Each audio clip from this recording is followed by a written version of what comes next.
பகுபத உறுப்பிலக்கணத்தில எதிர்மறை வார்த்தைய நம்ம பார்த்துட்டோம்னா, பாடான் என்கிற ஒரு வார்த்தைய நம்ம பிரிக்கணும் அப்படின்னா, அது ஒரு பாடான் என்பது ஒரு எதிர்மறை வினைமுற்று.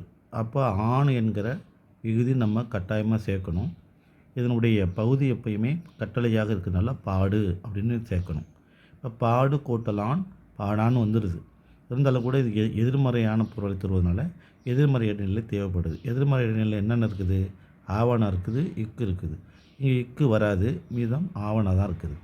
அப்போ ஆவணா என்பது எதிர்மறை இடைநிலை. அப்போ பாடு பகுதி ஆண் ஆண்பால் வினைமுற்று விகுதி ஆவண்ணா எதிர்மறை இடைநிலை அப்படின்னு எழுதலாம். எதிர்மறை இடைநிலை அப்படின்னு எழுதிடலாம்.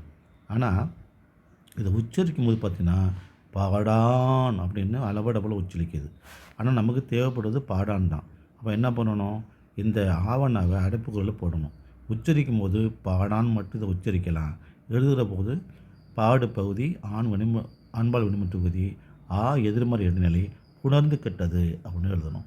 அது என்ன புணர்ந்து கெட்டது அப்படின்னாக்கா, அதாவது இந்த பகுதியையும் விகுதியையும் இணைக்கக்கூடிய எதிர்மறை இடைநிலையாக அது இருந்தாலும் கூட இந்த உச்சரிக்கும் போது அது கெட்டு போயிருக்கிறது என்ற அடிப்படையில் சொல்லணும். நன்றி, வணக்கம்.